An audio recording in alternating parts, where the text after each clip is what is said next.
Muy buenas noches. Sean todos ustedes bienvenidos a esta sesión académica del martes 30 de mayo del año 2023 con la conferencia Pilares y Columnas de Colotlán, Héroes sin Frontera, a cargo de nuestro consocio el doctor Hugo Torres Salazar. Agradecemos a las personas que nos acompañan en formato presencial y a las personas que nos siguen a través de los medios digitales. Solicito a la licenciada Carla Georgina Chávez Pech, secretaria general, llevar la conducción del orden del día de esta sesión académica. Gracias. Buenas noches. Dando seguimiento al orden del día, como primer punto se realizó la apertura de la sesión a cargo del licenciado Samuel Gómez Luna Cortés, presidente. En el segundo punto, la presentación del Presidium, contamos con la presencia del doctor Hugo Torres Salazar, consocio y conferencista. Presidiendo esta sesión académica, el licenciado Samuel Gómez Luna Cortés y la de la voz, licenciada Carla Georgina Chávez Pech, secretaria general. En el tercer punto, me permito presentarles a nuestro conferencista. El doctor Hugo Torres Salazar es profesor de educación primaria por el Centro Normal Regional de la Ciudad Guzmán, Jalisco. Cursó la maestría en educación por la Universidad del Valle de Atemajac en Guadalajara, Jalisco. Licenciado en Historia por la Facultad de Filosofía y Letras de la Universidad de Guadalajara. Doctor en Historia por la Universidad Paul Valéry en Montpellier, Francia. Licenciado en Psicología por la Universidad Galilea de Aguascalientes. Es maestro en Psicoterapia Psicoanalítica por el Grupo de Guadalajara en Psicoterapia Psicoanalítica. Psicoanalista titular por la Asociación Psicoanalítica de Guadalajara, Asociación Psicoanalítica Mexicana. Es profesor e investigador titular C en el Departamento de Historia del Centro Universitario de Ciencias Sociales y Humanidades de la Universidad de Guadalajara. Coordinador de la Maestría en Historia de México en el Centro Universitario de Ciencias Sociales y Humanidades de la Universidad de Guadalajara. Profesor de la Maestría en Psicoterapia Psicoanalítica en el Grupo de Guadalajara de Psicoterapia Psicoanalítica. Profesor en el Instituto de Psicoanálisis de la Asociación Psicoanalítica de Guadalajara. Socioanalista y socioterapeuta en práctica en clínica privada. Es miembro de la Federación Psicoanalítica de América Latina, de la Asociación Psicoanalítica Internacional, de la Red Nacional de Licenciaturas en Historia y Cuerpos Académicos, presidente honorario de la Red de Especialistas en Docencia, Difusión e Investigación en la Enseñanza de la Historia, miembro del Instituto Internacional de Sociocrítica. Actualmente es maestro jubilado del Centro Universitario de Ciencias Sociales y Humanidades de la Universidad de Guadalajara y profesor titular en la Maestría en Estudios Psicoanalíticos del Espacio Psicoanalítico. Ahora, como cuarto punto, pasamos a la participación de nuestro conferencista. Doctor Hugo Torres, tiene usted la palabra. Bueno, con su venia, señor presidente, es un honor presentar este trabajo en nuestra bien amada Sociedad Benemérita, Sociedad de Geografía y Estadística del Estado de Jalisco. Es un honor contar con su presencia y esto es lo que traigo para ustedes. Pilares y columnas de Colotlán, Héroes sin Frontera. Tomás Carlyle estaba convencido de la existencia de los héroes, donde aseguraba que estos eran necesarios para los pueblos y que ellos aparecían en los momentos en que la zozobra y el temor se apoderaba de los demás, porque en esos momentos eran la luz en las tinieblas, el orden en el caos, la respuesta para la pregunta y el dínamo transformador de la sociedad. Estos personajes los he llamado héroes sin frontera. Son colotlanenses. Este término se utilizó en los documentos del siglo XVIII y es un rescate para que también podamos utilizar otro gentilicio.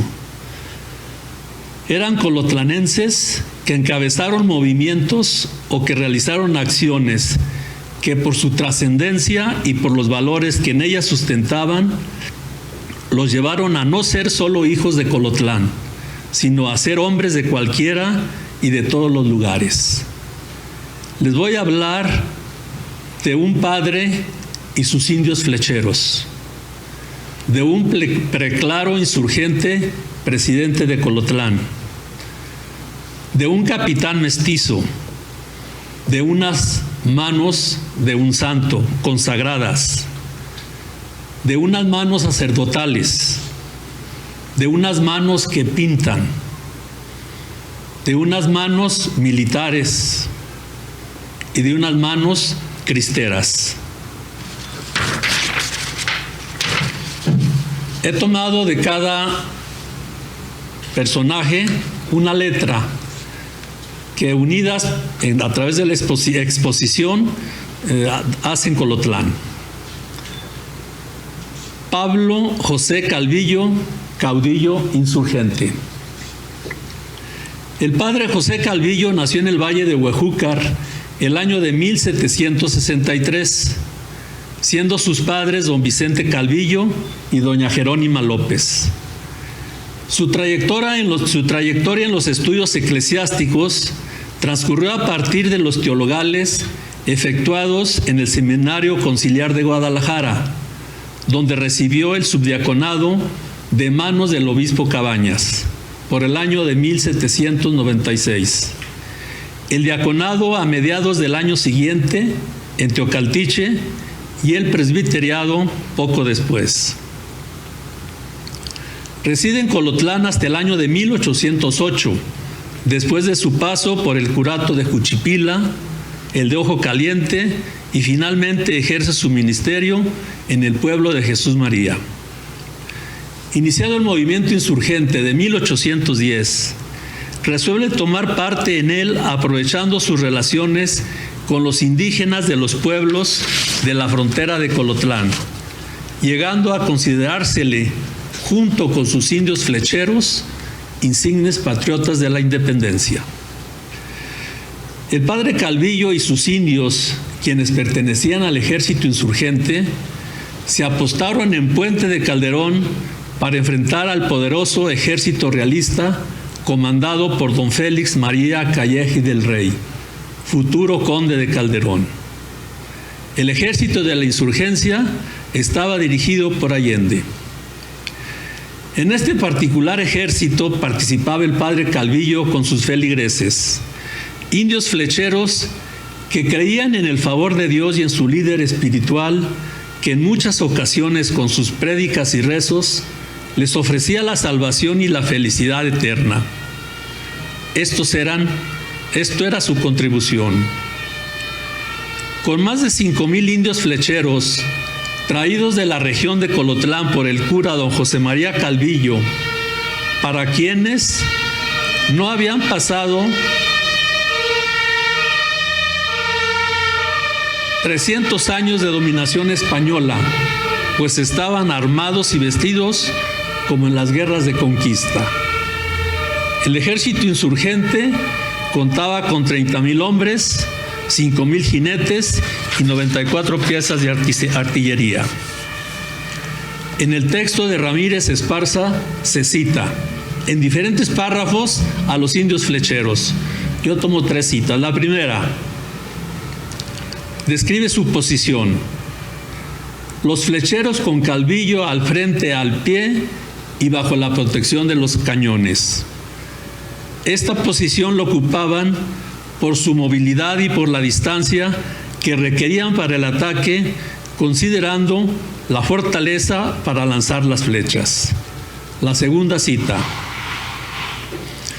Dentro de la algarabía que les producía un posible triunfo, los insurgentes avistaron la victoria hasta los indios flecheros con Calvillo al frente hacían daño bajo la cobertura de la batería. Perdón, mi agua, ¿dónde está? Acá.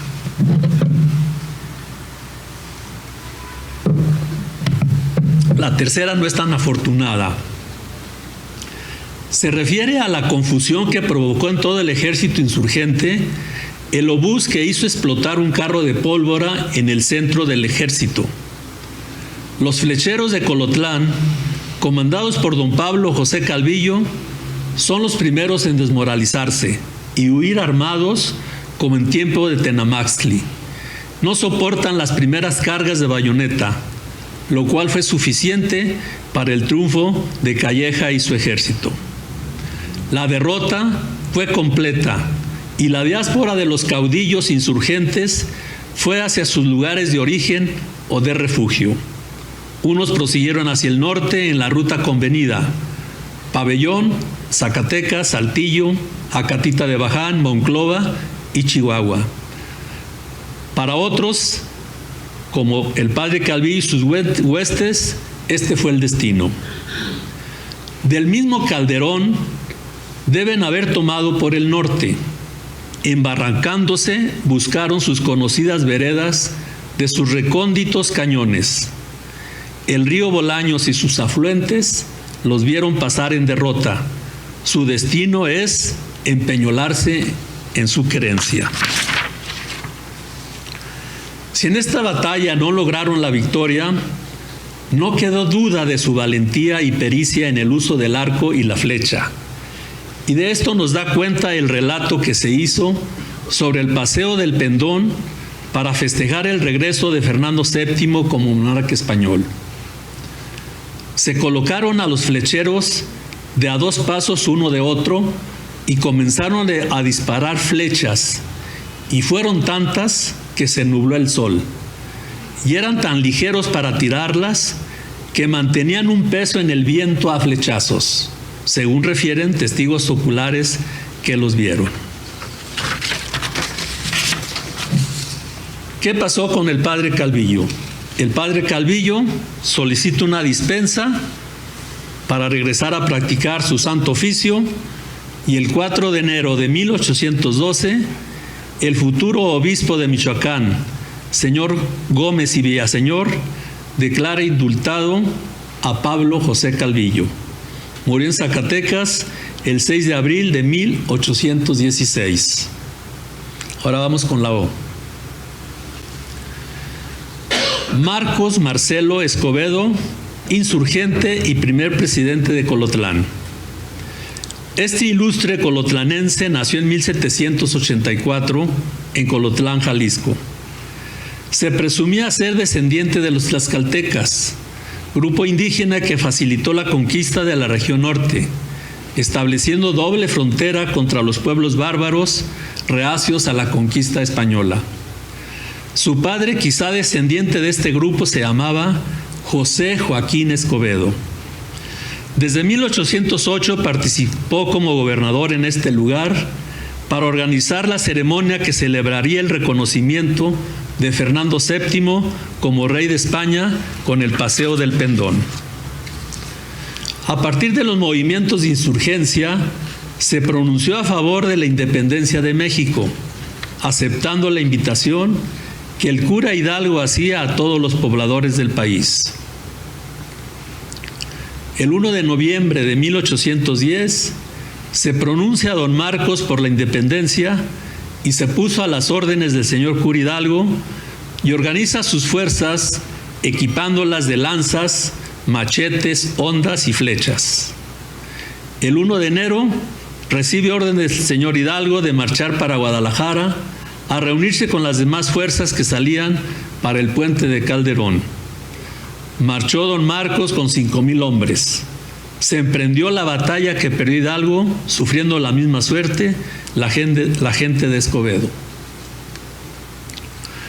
Promueve la rebelión en estos lugares, siendo su participación intermitente entre victorias y derrotas en las batallas que participó, teniendo como escenarios lugares estratégicos de la región norte: Colotlán, Tlaltenango, Jerez, Bolaños, Tepic y sus municipios. Culmina su participación política como alcalde de Colotlán.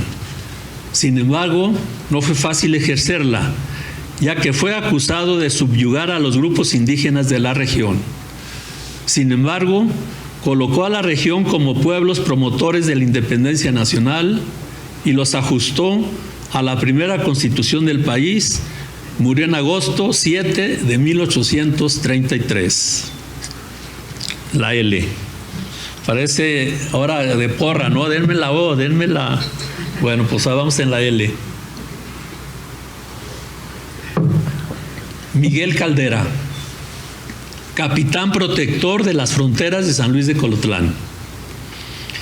El nombramiento para Caldera como para otros auxiliares militares en la frontera chichimeca fue una estrategia que practicaron diferentes virreyes y que les dio resultados positivos. Por eso se destaca Miguel Caldera y el caudillo militar otomí Juan Bautista Valero de la Cruz. Después de 1570, los capitanes asalariados y comisionados por el gobierno del virreinato, específicamente para combatir a los chichimecas, con la mayor frecuencia eran de origen europeo, pero había un buen número de criollos. A veces los capitanes no habían servido anteriormente en la frontera india, lo que causaba protestas de los estacieros de la frontera y de otros colonos. Sin embargo, el gobierno virreinal trató de nombrar capitanes que ya tuvieran experiencia en combatir a los chichimecas. Al comisionar a Miguel Caldera como capitán, el virrey conde de La Coruña afirmó que Caldera había sido seleccionado por la mucha noticia y buena relación que hay así del dicho capitán como de los dichos 20 soldados, por ser como son personas que saben muy bien la tierra y guaridas de los indios salteadores, y ser como personas diligentes y de quien se puede tener mucha confianza. Incidentalmente, este capitán Caldera parece haber sido el único capitán mestizo nombrado por el gobierno virreinal para prestar servicio en la frontera de los chichimecas. Todos los demás eran de sangre española. Caldera era mitad español y mitad huachichil.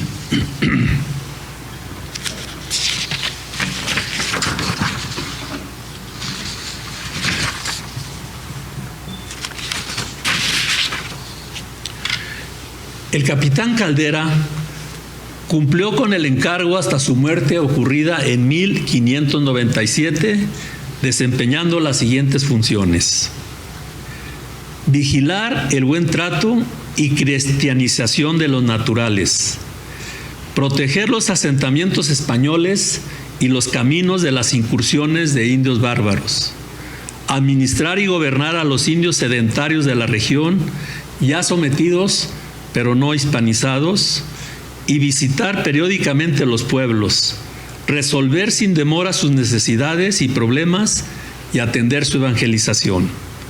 De todas estas actividades, Miguel Caldera debería informar directamente al virrey, ya que su dependencia era en línea directa al funcionario colonial, no a la audiencia de Guadalajara. El 2 de septiembre de 1596 hizo testamento cerrado en San Luis Potosí, estando enfermo en la casa de Gabriel Ortiz del Fuenmayor. En 18 de diciembre del mismo año hizo un codicilo, el que no pudo firmar lo mismo que el testamento por estar tullido de las manos. Firmó el testamento a su ruego el escribano Miguel de Arévalo, dejando por herederos de sus bienes a Hernán González, su cuñado, a Alonso Carrillo, a Juan de la Torre, su yerno, y a Pedro Dávila. Mandó en su testamento que sus herederos den libertad y socorran a los indios chicos que había recogido. Dota con dinero a varias doncellas para que contraigan matrimonio. En el mes de octubre de 1597 hizo un viaje a México, donde no pudo llegar por haberse enfermado y falleció en San Juan del Río, en cuyo pueblo lo sepultó Pedro Benito, compañero suyo desde el descubrimiento de las minas. Vamos con la O. Mateo Correa Magallanes, un santo que murió con muerte gloriosa por Dios y por la patria. Los feligreses que conocieron al padre Correa lo recuerdan como un hombre santo, con su rostro vigoroso, sereno, amable y con el trasluz que da la santidad. Siempre durante el ejercicio de su ministerio, acogió a quienes lo visitaban o consultaban, con una leve sonrisa en los labios y con la misma amabilidad. Su vida de amor y humildad no solo lo llevaron a la santidad, sino para los mismos religiosos, se erigió como un hermano, un protector y un modelo para sus fieles. El hombre santo que tenía la palabra y el confortamiento espiritual adecuado a sus cuitas. El señor canónigo don Francisco Acosta recordaba al señor cura Correa como un hombre simpático, platicador y bromista, que en las reuniones sacerdotales se veía siempre rodeado de compañeros disfrutando de su conversación. El 13 de marzo de 1908 es nombrado párroco de Colotlán el señor cura Mateo Correa. Sus vicisitudes durante la Guerra Cristera las inicia siendo párroco de Valparaíso, Zacatecas, donde fue encarcelado 4 veces, y en una de ellas fue amenazado de muerte si continuaba proporcionándole servicios espirituales a sus feligreses. Por su prudencia, sumado con las recomendaciones de su obispo, se obligó a esconderse en diferentes lugares de su vicaría, pero no dejó la atención de sus parroquianos. Este sacerdote zacatecano falleció en Durango durante el movimiento cristero, por órdenes del general Eulogio Ortiz, tras ser aprehendido el 3 de febrero de 1927 y fusilado 3 días después cerca del Panteón Oriente. El padre Mateo Correa fue beatificado el 22 de noviembre de 1992 y canonizado en Roma el 21 de mayo de 2000 por su santidad Juan Pablo II. Sus restos descansan en la capilla de San Jorge Mártir de la Catedral Basílica Menor de la capital del estado de Durango. Ahora la T. Padre Basilio Terán, benefactor y visionario social. La llegada del presbítero Basilio Terán a Colotlán fue en enero de 1849. Con la llegada del padre Terán se puso fin a una de las corporaciones coloniales que habían permanecido en servicio en todas las parroquias. Me refiero a las cofradías. Ejerció durante toda su estancia como párroco de Colotlán una acción de carácter social y visionaria, no solo en lo espiritual, sino también en lo material y en lo social. Enfocó sus recursos personales y materiales a la construcción de edificios que albergaron servicios religiosos, educativos y de salud. Durante el movimiento liberal de la Reforma, tuvo una destacada participación que puso de manifiesto el carisma y la calidad personal que lo caracterizaban, lo cual se evidenció el 1 de agosto de 1861. Invadieron Colotlán las chusmas lozadeñas, a este lugar al mando de don Carlos Rivas, las que derrotaron antes en el rancho del Salitre a la gente de este lugar. Todas las familias huyeron a los cerros en medio de una lluvia de agua que solo por momentos calmaba. Es una cita. Robaron las tiendas, tirando a la calle el azúcar, dulce, sal y todos efectos de abarrotes, dejando las tiendas limpias, luego las casas, quemando todos los archivos. Estaban las calles entapizadas de papeles y llevándose mucho ganado y bestias caballares. Y no contentos con esto, querían incendiar al pueblo y por súplicas del padre Terán no lo hicieron. El padre Terán se distinguió no solo en cuestiones de orden religioso, sino también por la promoción de obras de beneficio social. Tocó a él concluir la edificación de la parroquia de San Luis Obispo, misma que bendijo el 8 de septiembre de 1862. Fue a iniciativa de él que se fundó el Colegio Terán. Si conocen Colotlán, el Colegio Terán es en el lugar que hoy ocupa la Casa Hidalgo de la Universidad de Guadalajara. Este mismo edificio ocupó a principios del siglo XX la escuela para niñas. De igual forma intervino en la construcción del Hospital Colotlán, actualmente es el Colegio Jalisco. Su empuje en la promoción de obras de servicio social le hizo ganar el afecto y reconocimiento del pueblo en general. Su muerte ocurrió en este lugar el 30 de noviembre de 1890. Hoy lleva su nombre una de las calles más céntricas de esta ciudad y quedan para la memoria las dos fincas mencionadas como testimonio de una mente visionaria que supo aprovechar sus circunstancias. Esta era la cita fúnebre. El 30 de noviembre de 1890, día domingo a las 2 de la tarde, falleció el señor presbítero don Basilio Terán, y bien conocidos son de todo el pueblo los méritos del señor Terán.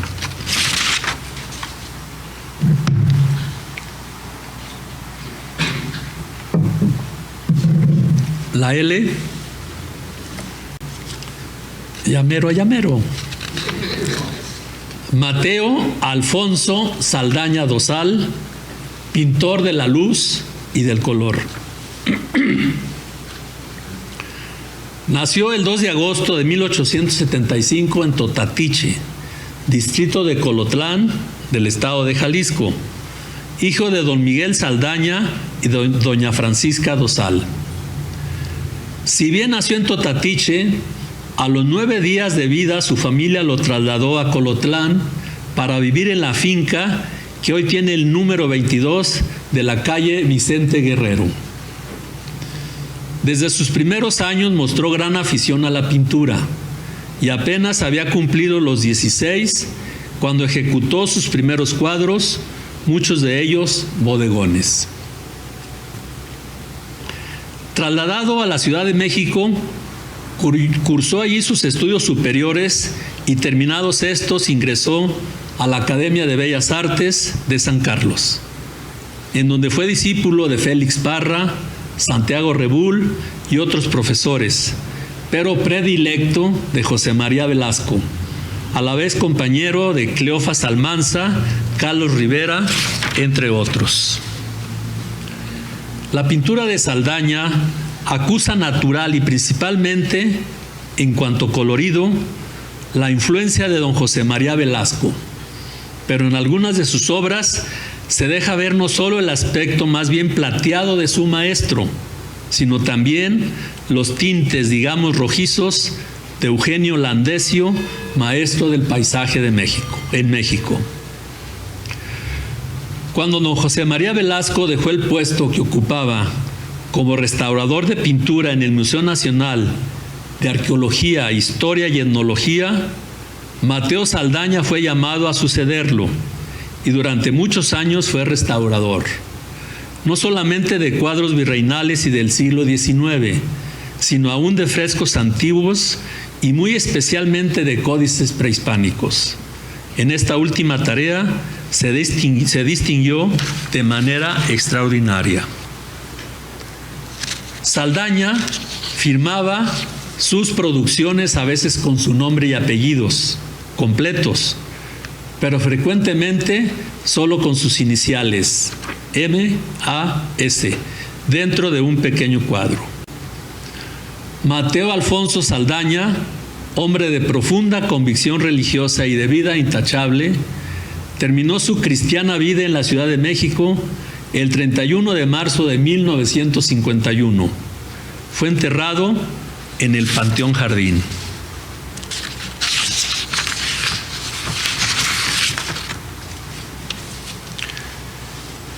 Tengo varias citas de colotlenses que lo conocieron o conocieron al padre, y esta es la de don Lauro Martínez, un comerciante de Colotlán, un hombre viejo, ya murió, y esto rescaté de lo que él expresó. Ya verán que no recuerdo bien a Mateo. Yo creo que él salió de aquí cuando yo era muy chico, pues me llevaba lo menos 20 años. En cambio, conocí bien a su papá, que vivió aquí sin duda hasta su muerte. Se llamaba Miguel Saldaña.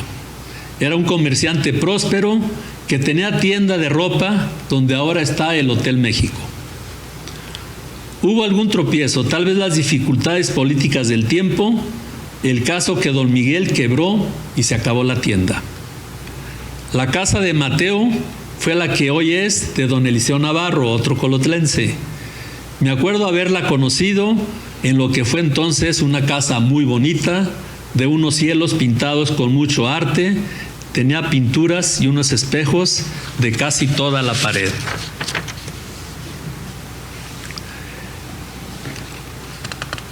En un suplemento cultural hay estos datos de don Javier Torres, ladrón de Guevara, refiriéndose a Mateo Saldaña. Yo creo que Saldaña tuvo éxito en todos sentidos, desde el principio de su carrera. Basta advertir cómo la mayoría de sus cuadros están sobre lienzo. En aquella época, las telas eran muy caras. José Jara, otro gran pintor de aquel tiempo, pintó siempre en cartón. Participó Mateo en varias exposiciones. Sus cuadros se vendían muy bien. Ahora la mayoría de ellos se encuentran en colecciones particulares y son estimados como valiosas joyas de la pintura mexicana. Yo digo por todo eso que Mateo Saldaña es sin duda un gran colotlense, o más ampliamente, un artista preclaro, honra y pres de estas tierras de la noble Cascana. La A. De allí voy a tomar mucha agua. General Victoriano Huerta Márquez, hombre de su tiempo y de sus circunstancias.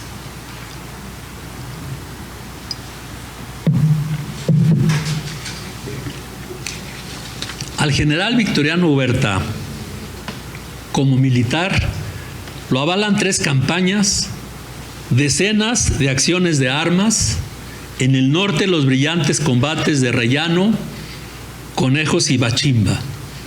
Durante la pacificación en Chihuahua, durante sus tropas los colorados desfilaron cantando la Valentina. Pero lo oscurece el arribo espurio a la presidencia de la República y el asesinato del presidente Madero y Pino Suárez. Esto pudiera resumir a Victoriano Huerta, pero es algo más.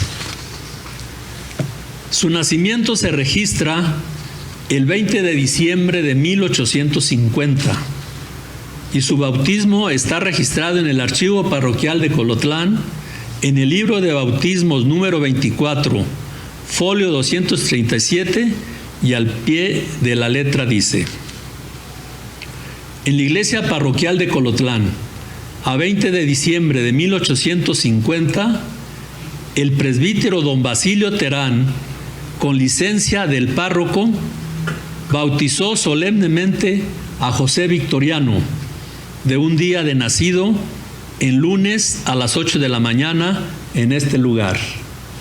Hijo legítimo de Jesús Huerta y Refugio Márquez. Abuelos paternos, Rafael Huerta y Trinidad Córdoba. Maternos, José María Márquez y Soledad Villalobos. Fueron padrinos Agapito Márquez y Ramona Márquez, a quienes advirtió su obligación y parentesco espiritual. Traje copias, si les gusta, si desean, puedo regalar copias de su acta de bautismo, donde están estos datos que acabo de mencionar. Sobre su matrimonio, la profesora Carmen Carrillo, consultando su acta de matrimonio, dice lo siguiente: la historia oficial se ha encargado de destacar, entre otras cosas, que la madre de Victoriano Huerta Márquez era indígena. Según el acta de matrimonio de los padres del general, dicho acto se celebró en Colotlán el día 23 de enero de 1850 y se asienta que la madre, Refugio Márquez, era originaria del Plateado, Zacatecas, jurisdicción de Tabasco en el mismo estado y avecinada en este lugar desde hacía 10 años al momento de contraer matrimonio. ¿Cómo se hace general Victoriano Huerta? Militar. Siendo un niño y viviendo en Colotlán, el general Donato Guerra lo lleva a la capital de la República, donde ingresa al colegio militar, acción que cumplía una de sus más grandes aspiraciones que tenía: ser militar del ejército mexicano, ya que en su lejano pueblo conoció de las grandes epopeyas nacionales escritas en las guerras de Reforma y de los generales que le merecían su admiración: Zaragoza, González Ortega, Santos Degollado, Ramón Corona, Porfirio Díaz, Sóstenes Rocha. Les va a parecer, que no les parezca raro, pero todo esto lo escribieron los colotlenses, entre ellos yo. Pero todo está documentado también. Estuvo entre los 3 alumnos más sobresalientes del Colegio Militar de Chapultepec, en la Ciudad de México. Siendo estudiante, fue comisionado como cabo y subteniente en el Cuerpo de Ingenieros.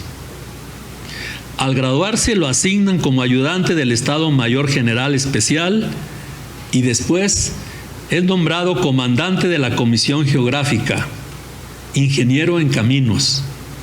Fue condecorado con la Cruz al Mérito Militar de la 3ª y 1ª clase. Fue ascendido a general brigadier del Estado Mayor Especial, luego se le nombró magistrado de la Suprema Corte Militar y finalmente general del Ejército. Estos cargos militares los desempeñó con notable eficiencia. En su trayecto profesional lo ocupan en Monterrey como contratista de un gran proyecto de obras y en 1909 encabezó en México la construcción de casas habitación. En ese mismo orden efectuó un reconocimiento topográfico de la República. Lo anterior lo alternó con comisiones especiales, como por ejemplo, escolta de Porfirio Díaz en su viaje a Veracruz para el exilio. Con frecuencia apoyaba en la reorganización del Estado Mayor. Todas sus acciones bélicas que obran en archivos concluyen que Victoriano Huerta Márquez llevó a buen término las batallas que dirigió, ello por su estrategia táctica, organización y logística militar. Es nombrado el general Huerta por el presidente Madero como jefe de la guarnición de la plaza, con indicaciones de controlar la situación de los opositores a su gobierno. El desarrollo de los acontecimientos le es favorable a Huerta. Los conspiradores sometidos y encarcelados, y el Congreso de la Unión recomienda la renuncia de Madero y de su gabinete. El Congreso de la Unión acepta la renuncia del presidente de la República y nombra sustituto al licenciado Lascurain, quien 45 minutos más tarde, por órdenes de ese mismo cuerpo colegiado, entrega su cargo como presidente de la Nación al general Victoriano Huerta. La situación nacional no era favorable para el gobierno de Huerta. Las facciones en pugna aún se enfrentaban: porfiristas de viejo cuño, reyistas despechados, maderistas ofendidos y huertistas advenedizos, lo cual hace que el escenario nacional sea de lucha y constantes rebeliones. El fin a este periodo, y que ensombreció el ejercicio presidencial de Huerta, fue el asesinato artero del presidente Madero y de su colaborador Pino Suárez. Estos hechos sangrientos motivaron a otro grupo de revolucionarios salir a la lucha encabezados por Venustiano Carranza, y con la promulgación del Plan de Guadalupe ponen fin al gobierno de Huerta, quien es obligado a presentar su renuncia y salir al exilio rumbo a Europa. Victoriano Huerta permanecerá en el exilio en varias ciudades de Europa, sobre todo de España, y finalmente murió en los Estados Unidos. Aquel joven colotlense que salió con orgullo de una región olvidada del norte de Jalisco, generó una página negra de la historia que para muchos debería ser borrada y olvidada. Pero para aquellos que creen que nacer en pueblos lejanos, más que ser un obstáculo, es una oportunidad, hoy se encuentran, me estoy refiriendo a la mayoría de los colotlenses, hoy se encuentran rescatando al Victoriano Huerta, ya no como el militar, ni como el presidente, sino como el hombre de su tiempo y de sus circunstancias. Terminamos con la N.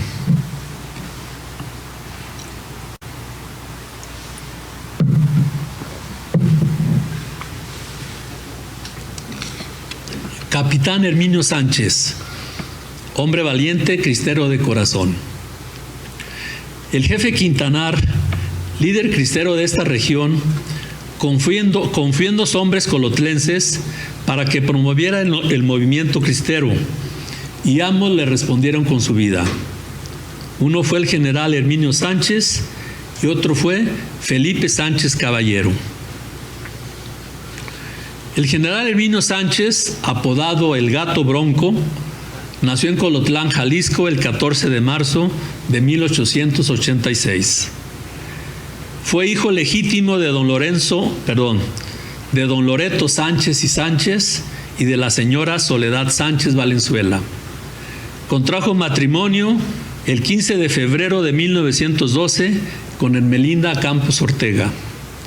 Fueron sus hijos Clementina, Guadalupe, Elena, Soledad, María Guadalupe, Antonio y Herminio Sánchez Campos. Se desarrolló como hombre de campo y muy buen charro, vestimenta que usaba en forma cotidiana, presentándose comúnmente con chaquetilla de charro, hecha completamente de gamuza y adornada con chapetones de plata, y con su inseparable amigo, un caballo alazán lucero, con una montura totalmente piteada con los herrajes de plata. Mientras el abuelo se ocupaba de la administración del rancho, que tenía como patrimonio una cantidad considerable de cabezas de ganado, Herminio se desempeñaba como comandante de la defensa de los municipios pertenecientes a Colotlán y jefe de armas de la región comprendida en la zona norte de Jalisco y sur de Zacatecas. Por este motivo, participó en dos grandes movimientos militares: la captura de bandoleros que asolaban la región de su jurisdicción y el movimiento cristero de 1926, acciones que le merecieron el cargo de capitán y después general. Los años siguientes le permitieron al capitán Herminio Sánchez hacer vida familiar pernoctando en su rancho de las Atarjeas, asumiendo la presidencia de Colotlán en el año de 1922 e incursionar como empresario, instalando una tienda de ropa y abarrotes, y en sociedad con don Ignacio Maldonado lograron introducir los primeros camiones de pasajeros. Para el año de 1926, de nuevo es llamado por Pedro Quintanar, ya en su grado de general y jefe de toda la región sur del estado de Zacatecas y la zona norte de Jalisco. La comisión que le tenían encomendada respondía a las circunstancias que el país vivía, el movimiento cristero. Pensaron en el capitán Herminio Sánchez para dirigir el ejército de Cristo Rey, desde Colotlán hasta San Martín de Bolaños y la zona sur de Zacatecas. En la entrevista se le hizo el ofrecimiento al capitán Herminio Sánchez con estas palabras: Tenemos que acabar con los enemigos de Cristo Rey, siguió diciendo don Pedro, y de paso defender nuestra forma de vida y la propiedad de la tierra. Los agraristas, aliados con el gobierno, quieren apoderarse de nuestros ranchos y eso no podemos permitirlo. A mediados de agosto de 1926 se iniciaron reuniones y encuentros para reclutar hombres que formarían el ejército cristero del norte de Jalisco y se definió el plan de campaña que dio inicio en Totatiche. Cito: ahí don Herminio les habló de la importancia que tenía la delicada misión que estaban a punto de emprender y los conminó a no claudicar y a luchar con coraje y valentía defendiendo su religión y sus costumbres. Todos los hombres gritaron el grito glorioso que desde ese momento sería su grito de guerra: ¡Viva Cristo Rey y Santa María de Guadalupe! Y los gritos los repitieron los montes que rodean al pueblo de Totatiche y se escucharon hasta los rincones más escondidos de la serranía. Levantaron sus armas sobre sus cabezas y seguían gritando: ¡Viva Cristo Rey! ¡Viva la Guadalupana! Y viva el general Herminio Sánchez, el defensor de la iglesia. La ruta que siguió Herminio Sánchez en su ejercicio y con su ejército cristero la describo a continuación. Inician en Totatiche, calle Real rumbo a Tolinga, Zacatecas, Monte de las Cruces, Hacienda de Laurel, Sierra de Morones, Hacienda de Villalobos, Lomas del Rancho de los Salazares, Rancho de las Atarjeas. Aquí, en este rancho, propiedad de él, descansaron 30 de noviembre y 1 de diciembre. Describo geográficamente el rancho de las Atarjeas. Está en la mesa muy protegida para un ataque. Al oriente hay un reliz muy alto. Al sur está un despeñadero y al norte una barranca muy honda y trabuca. Al poniente es parejo el terreno, agostadero de pasto brusco. Al poniente había un lienzo de piedra doble de 8 cuartos de altura. El lienzo está de sur a norte, de ceja a ceja. El casco del rancho está cargado al sur porque en la ceja de ese lado hay un ojo de agua y tiene unas atarjeas. Por eso se llama Rancho de las Atarjeas. En la mesa de Atarjeas, municipio de Totatiche, murió Herminio Sánchez, general cristero, el 26 de diciembre de 1926, sin saber exactamente quién cometió el crimen. Unos dicen fue Nemesio, el vil que lo asesinó. Otros piensan que el gobierno a un traidor contrató. Este es el ritmo del corrido de Herminio Sánchez. Lo bajaron de la mesa y velaron su cuerpo en la capilla de Cartagenas. Gritaba Herminio Sánchez a orilla de la sabana: ¡Que viva mi Cristo Rey y la gran Guadalupana! Decía a su estado mayor al llegar a Villalobos: aquí viene el gato bronco, el mero padre de todos. Gritaba el general Sánchez en su caballo grandote: hay que hacerles la visita a esos sagrás del Zapote. Qué bonitos son los trenes y qué largas son sus vías. Hombres como Herminio Sánchez no nacen todos los días. Ya con esta me despido, a la sombra de un nogal. Mataron en Atarjeas a un valiente general. Para conmemorar el 80 aniversario del combate cristero, el 26 de diciembre de 1926 en las Atarjeas, Totatiche, Jalisco, el señor cura Alejandro Valdés Loera celebró la Eucaristía en la capilla de San Antonio del rancho de Cartagenas y bendijo el Cristo Rey de la Cumbre en memoria de los caídos en su lucha. Está el rancho de Cartagena, está la mesa y sobre la mesa está el Cristo. Estas actividades fueron convocadas por las familias Sánchez Jiménez, Bobadilla Sánchez y de León Sánchez. El evento se celebró el 26 de diciembre de 2006 en los sitios donde ocurrió este acontecimiento. Tuve la suerte de ser invitado a este evento y el privilegio de expresar estas palabras.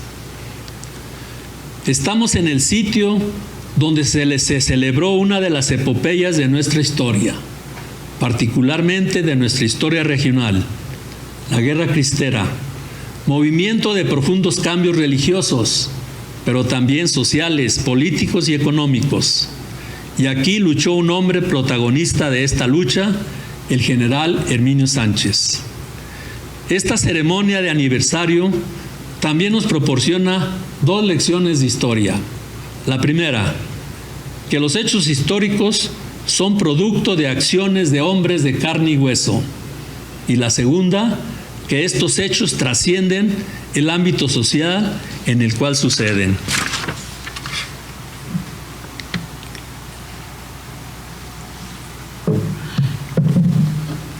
Finalizo agradeciendo su paciencia con una reflexión final. Todos los pueblos y todas las naciones guardan en su memoria a hombres y mujeres que se convirtieron en hombres sin frontera y les asignan un lugar especial en la memoria colectiva de su terruño. Colotlán tiene hombres y mujeres de esa magnitud para colocarlos en una rotonda de personajes ilustres.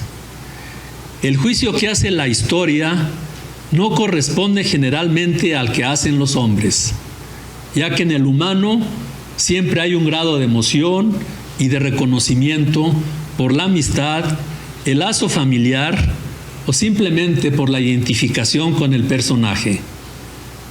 Pero bien pueden tener un lugar en este sitio estos hombres sin frontera, que fueron arquitectos de su destino y que por sus acciones contribuyeron a forjar el destino de su pueblo. Muchísimas gracias.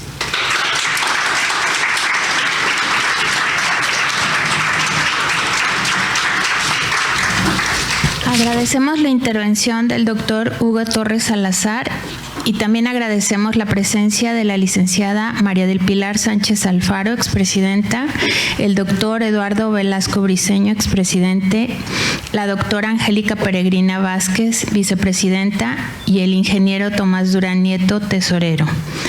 Agradecemos también a todos los directivos, socios e invitados presentes en nuestra casa sede y también a través de nuestros medios digitales.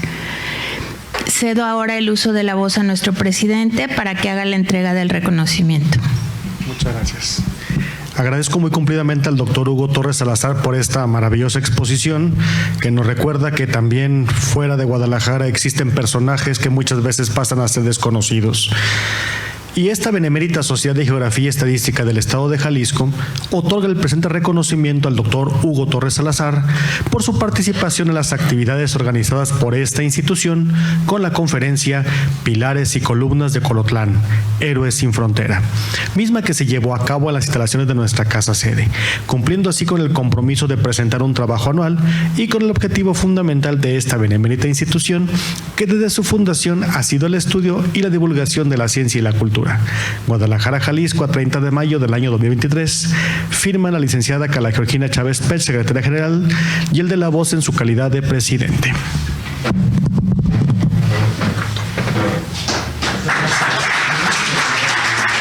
Muchas felicidades.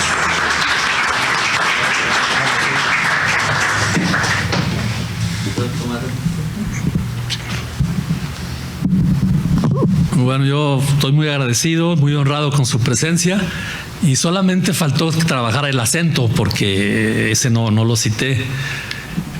Pero quiero agradecer mucho al doctor José María Muriá, esas sobrinas queridas, Angelina, Héctor Raúl, Xochitl, encantado de verlos, René, Blanca, Cintia, Maru, queridísima, el licenciado Briceño y los demás que no sé sus nombres, pero agradecido por estar aquí presentes. Conocieron un poco de Colotlán y yo hace muchos años, para que no dijeran que era un pueblo, y sí, es un pueblo del norte de Jalisco un poco abandonado, pero les decía, ¿saben qué? No es un rancho, es un pueblo porque tiene dos plazas, tiene telégrafo, tiene teléfono y tiene correo. Pero hoy les puedo decir que tiene estos personajes. Y estos personajes no son de Colotlán, por eso los señalo, son más allá de Colotlán, héroes sin frontera. Muchísimas gracias.